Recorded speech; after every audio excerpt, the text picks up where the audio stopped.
ہم بارہا سنتے آتے ہیں کہ جب بندہ اللہ تبارک و تعالیٰ کے سامنے پیش ہوگا، قیامت کا منظر ہوگا، قیامت کے ہولناکی کو دیکھے گا تو پھر کہے گا ربنا ابصرنا وسمعنا فرجعنا نعمل صالحا، اے ہمارے رب ہم نے دیکھ لیا، ہم جہنم کے حالات کو بھی دیکھے، ہم نے عذاب قبر کو بھی دیکھا، ہم نے پلسرات کو بھی دیکھا، اب آپ ہمیں ایک موقع دے دیں۔ خدا کی قسم یقین جانے اس کے بعد کوئی موقع نہیں ملے گا، یہ میں ایک ذمہ داری کے ساتھ کہہ رہا ہوں، اور یہ میری بات نہیں ہے، یہ اللہ تبارک و تعالیٰ کا کلام ہے۔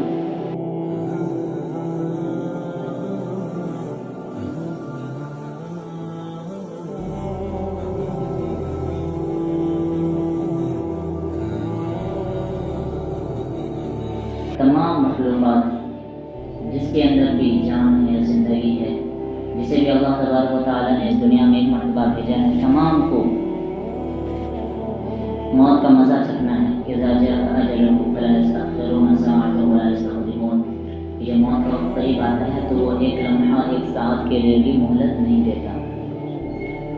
آگے اللہ تعالیٰ ارشاد فرماتے ہیں وَإِنَّمَا تُوَفَّوْنَ أُجُورَكُمْ يَوْمَ الْقِيَامَةِ فَمَنْ زُحْزِحَ عَنِ النَّارِ وَأُدْخِلَ الْجَنَّةَ فَقَدْ فَازَ وَمَا الْحَيَاةُ الدُّنْيَا إِلَّا مَتَاعُ الْغُرُورِ۔ موت کا مزہ تو ہم سب کو چکھنا، لیکن اصل بات ہے کہ مرنے کے بعد جو حالات ہمارے ساتھ پیش آئیں گے، مسئلہ اس کا ہے کہ جو ہمیشہ کی جو زندگی ہوگی، جب انسان مر جاتا ہے تو اس کے بعد اسے دوبارہ مہلت نہیں ملتی کہ وہ دنیا میں آ سکے اور دوبارہ سے کوئی بھی عمل کر سکے، تو وہاں پہ کامیاب کون ہوگا؟ کسے ہم کامیاب کہہ سکتے ہیں؟ تو اللہ تبارک و تعالیٰ خود ہی فرماتے ہیں فَمَنْ زُحْزِحَ عَنِ النَّارِ کہ جو جہنم کی آگ سے بچا لیا گیا، وَأُدْخِلَ الْجَنَّةَ فَقَدْ فَازَ اور جنت میں جس کا داخلہ ہو گیا وہی کامیاب ہے۔ وَمَا الْحَيَاةُ الدُّنْيَا إِلَّا مَتَاعُ الْغُرُورِ یہ جو دنیا ہے، دنیاوی زندگی ہے، یہ تو بس ایک دھوکے کا گھر ہے اور بہت ہی قلیل سی مدت ہے۔ اس سے ہمیں سیکھنے کی یہ بات ہے کہ ہم دنیا کی زندگی میں رہ کر کے، عیش و آرام میں رہ کر کے، کام میں مشغول ہو کر کے اپنے آخرت کو نہ بھول جائیں۔ اور ابھی ہوا حقیقت میں یہ ہے کہ ہم دنیا کے رنگ رنگینیوں کو دیکھ کر کے، اس کی چکا چوند کو دیکھ کر کے ہم اپنے آخرت کو بھول چکے ہیں۔ اگر آخرت کو نہیں بھولتے تو یہی جو تعداد جمعے کی نماز میں ہوتی ہے وہ 5 نمازوں میں، اگر آخرت کو ہم اپنا نصب العین بناتے تو ہم دنیا کے کام کو پیچھے رکھتے اور دین کے کاموں کو آگے رکھتے۔ ہم میں سے اکثر لوگ روزانہ ہی یا ہفتے میں، 2 ہفتے میں، مہینے بھر میں کسی نہ ایک انسان کی نماز جنازہ پڑھتے ہیں، لیکن پھر بھی ہمارے زندگیوں میں کوئی تبدیلی نہیں آتی۔ ہم سوچتے ہیں کہ شاید اس کی موت واقع ہوئی ہے، ہمارے پاس تو ابھی بہت ہو، ہم تو بیمار نہیں ہیں، ہم تو ٹھیک ہیں۔ ایسی کوئی بات نہیں۔ موت نہ کسی اچھے آدمی کو دیکھتی ہے، نہ کسی بیمار آدمی کو دیکھتی ہے، نہ کسی تندرست آدمی کو دیکھتی ہے۔ جب جس کا وقت جس طرح سے جہاں جس حال میں متعین کیا ہوا ہے، وہ اسی حال میں، اسی وقت، اسی ساعت میں اس کی روح قبض کر لی جائے گی۔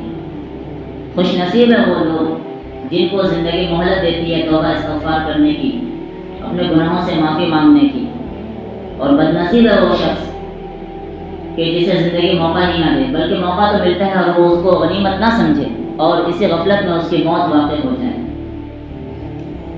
ہم بارہا سنتے آتے ہیں کہ جب بندہ اللہ تبارک و تعالیٰ کے سامنے پیش ہوگا، قیامت کا منظر ہوگا، قیامت کے ہولناکی کو دیکھے گا تو پھر کہے گا ربنا ابصرنا وسمعنا فرجعنا نعمل صالحا کہ اے ہمارے رب ہم نے دیکھ لیا، ہم جہنم کے حالات کو بھی دیکھے، ہم نے عذاب قبر کو بھی دیکھا، ہم نے پلسرات کو بھی دیکھا، اب آپ ہمیں ایک موقع دے دیں۔ خدا کی قسم یقین جانے اس کے بعد کوئی موقع نہیں ملے گا، یہ میں ایک ذمہ داری کے ساتھ کہہ رہا ہوں، اور یہ میری بات نہیں ہے، یہ اللہ تبارک و تعالیٰ کا کلام ہے۔ اس میں اگر کسی کو ذرہ برابر بھی شک ہو تو وہ مسلمان نہیں ہو سکتا۔ ہم اپنے زندگیوں کو بدلیں، اپنا رخ مسجدوں کے طرف کریں، اپنے گھروں کے ماحول کو بدلیں، اپنی عورتوں کو، اپنے بچیوں کو، اپنے بچوں کو نمازوں کی تلقین کریں۔ یہ بہت ہی سنگین دور سے ہم گزر رہے ہیں، ہمیں نہیں پتہ کہ ہمارا آنے والا کل کس طرح کا ہوگا۔ ہم رات میں سوتے ہیں، صبح تک ہم جگیں گے کہ نہیں جگیں گے، ہمیں اس کے بارے میں بھی خبر نہیں ہوتی۔ اس لیے جب صبح انسان جگتا ہے تو اسے ایک دعا پڑھائی جاتی ہے ہمارے نبی صلی اللہ علیہ وسلم کی سنت ہے الحمدللہ الذی احیانا بعد ما اماتنا والیہ النشور. جب انسان سوتا ہے تو ایک طرح سے اسے موت آ جاتی ہے، پھر وہ جب جگتا ہے تو وہ دعا پڑھ کے جگتا ہے کہ سب تعریف اللہ آپ ہی کے لیے ہے کہ آپ نے ہمیں موت کے بعد دوبارہ زندگی دی. ہم ہر دن یہ بات کہتے ہیں، لیکن پھر بھی ہماری نماز قضا ہوتی ہے، ہم معاملات ہمارے صحیح نہیں رہتے ہیں، ہمارے اخلاق اس طرح کے بلند نہیں ہیں جس طرح کے بلند اخلاق کے ساتھ آپ صلی اللہ علیہ وسلم نے ہمیں تعلیم دی. لوگوں کے ساتھ رویہ ہمارا ٹھیک نہیں ہے. ہم اللہ کے مخلوق کے ساتھ بھی تعلق صحیح رکھیں، اپنے گھر والوں کے ساتھ بھی تعلق صحیح رکھیں، اور اپنے معبود کے ساتھ جس نے ہمیں پیدا کیا، جس نے ہمیں زندگی دی، جو زندگی اور موت کا مالک ہے، رزق و حیات کا مالک ہے، تمام چیزوں کا مالک ہے، ہم اس کے ساتھ اپنے تعلق کو بنائیں. پھر دنیا میں بھی ہمیں کامیابی ملے گی، کامرانی ملے گی، آخرت میں بھی سرخ روئی ملے گی، ورنہ کوئی ہمارا پرسان حال نہیں ہوگا. ہم جن اولاد کی وجہ سے، جن پریوار، جن رشتہ دار اور جن دوستوں کی وجہ سے اپنی آخرت کو برباد کر رہے ہیں، یہی دوست، یہی گھر والے، یہی پریوار، سب کوئی ہم کو چھوڑ دیں گے، سب بھول جائیں گے. کوئی کسی کو یاد نہیں رکھتا ہے، وقتاً فوقتاً تھوڑا بہت یاد آ جاتا ہے. ہم جو عمل کریں گے وہی عمل ہمارے ساتھ جائے گا. یہ باتیں صرف سننے سنانے کی بات نہیں ہے، یہ کوئی قصہ کہانی نہیں ہے. یہ سب مرحلہ انسان کے ساتھ، ہر ایک انسان کے ساتھ پیش آئے گا. اس وقت پھر یاد کریں گے کہ کوئی کہنے والا، کوئی مجنون چیخ کر کے پکار کے کہہ رہا تھا، لیکن ہم اس وقت دھیان نہیں دے پائے. پھر نہ امام صاحب آپ کو بچا پائے گا، نہ کوئی بڑا سے بڑا ولی آپ کو بچا پائے گا. یہ وقت ہے، اس وقت کو غنیمت جانیں. پانچوں نمازوں کی پابندی کرے. تکبیر اولیٰ کے ساتھ نماز پڑھنا فرض ہے تمام مسلمانوں پر، اگر وہ عاقل ہے، بالغ ہے، کوئی شرعی عذر نہیں ہے، کوئی طبعی عذر نہیں ہے، بہت زیادہ بیمار نہیں ہے، تو مسجد میں آ کر کے نماز پڑھے. عورتیں گھروں پہ اول وقت میں نماز پڑھے. نمازوں کی پابندی سب سے پہلے فرض ہے. پھر جب ہم نمازوں کی پابندی کریں گے تو اللہ تبارک و تعالیٰ ہماری زندگیوں میں اور بھی تبدیلی پیدا کرے گا. پھر ہم دین کے دوسرے اعمالوں کو بھی کرنے کی کوشش کریں گے اور دین کے دوسرے اعمالوں پہ کھڑے ہوں گے. نماز پڑھنے سے ایمان بڑھتا ہے، اور بڑھتا ہوا ایمان عمل پہ کھڑا کرتا ہے. اور جب ہم نماز نہیں پڑھیں گے، اللہ کے سب سے عظیم الشان عبادت کو اور اللہ کے سب سے بڑے حکم کو پورا نہیں کریں گے، تو اللہ تعالیٰ دوسرے اعمالوں کی بھی توفیق ہم سے چھین لے گا.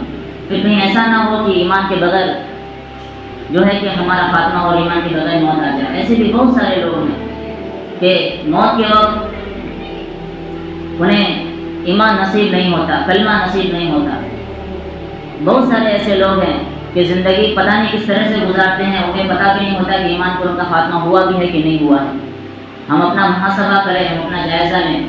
وہ شخص اس وقت تک مومن نہیں ہو سکتا جب تک کہ اس کے مال، اس کے جان، اس کے اولاد سے زیادہ اللہ اور اللہ کے رسول کی محبت اس کے دلوں میں نہ ہو. ہم میں سے کوئی شخص اس طرح کا کامل مومن نہیں ہے.